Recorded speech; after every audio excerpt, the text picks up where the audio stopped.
Hello বন্ধুরা, আসসালামু আলাইকুম। আমি আজকে রান্না করে দেখাবো ওই পাবদা মাছের চচ্চড়ি। তা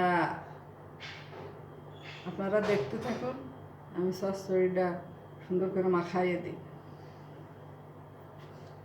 দেখতে থাকুন। হলো মাছ, মাছ চচ্চড়ি করবো। মাছটা সুন্দর করে ধুয়ে নিয়ে আইছি। ভালো করে ধোয়া না হলে চচ্চড়ি ভালো হয় না। এবার দিয়ে দিলাম পেঁয়াজ কাটা দিয়ে দিলাম। এইবার দিয়ে দিলাম কাঁচামরিচ দিয়ে দিলাম। এবার দেবো স্বাদ মতো লবণ। এবার দেবো 1 চামচ হলুদের গুঁড়া দিয়ে ভালো করে মাখিয়ে নেব। সুন্দর করে সেটকে মাখিয়ে নিয়ে তারপরে তেল দেবো, মাছ দেবো। এরকম ভালো করে মাখায় নিলে মরিচ পেঁয়াজটা, তাহলে চচ্চড়ির টেস্টটা খুব সুন্দর হয়। এইবার দিয়ে দেবো সাদা তেল। এবার সাদা তেল দিয়ে দেবো এই 1 আইজল, 2 আইজল, এই 3 আইজল। এবার তেল দেওয়া হয়ে গেছে, এবার আর একটু মাখাতে হবে।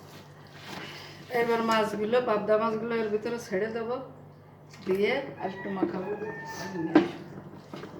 আর একটু মাছগুলো ভালো করে মাখাতে হবে।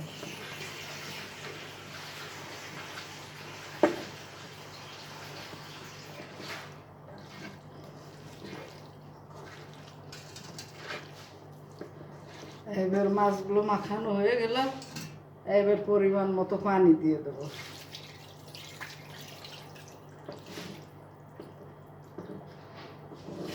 অনেকে চচ্চড়িতে পানি কম দেয়, চচ্চড়িতে পানি কম দিলে পেঁয়াজটা জাল হয়ে তো মাছের সাথে মিশবে, এই জন্য পানিটা একটু বেশি দিতে হয়। পানি দেওয়া হয়ে গেছে, এখন ঢেকে দিলাম।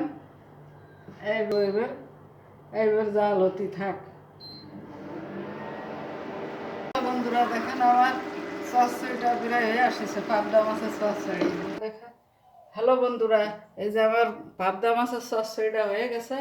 এখন হলো আমি এই ঢেলে নেবো, এই পাত্রটা ঢেলে নেবো। এই দেখুন কত সুন্দর হয়েছে। এই পাবদা মাছ মরিচ পেঁয়াজ দিয়ে চচ্চড়ি করলে, হালকা একটু ঝোল রাখলে এর টেস্টই আলাদা হয়। আপনারা একটু বাসায় ট্রাই করে দেখবেন কত সুন্দর লাগে।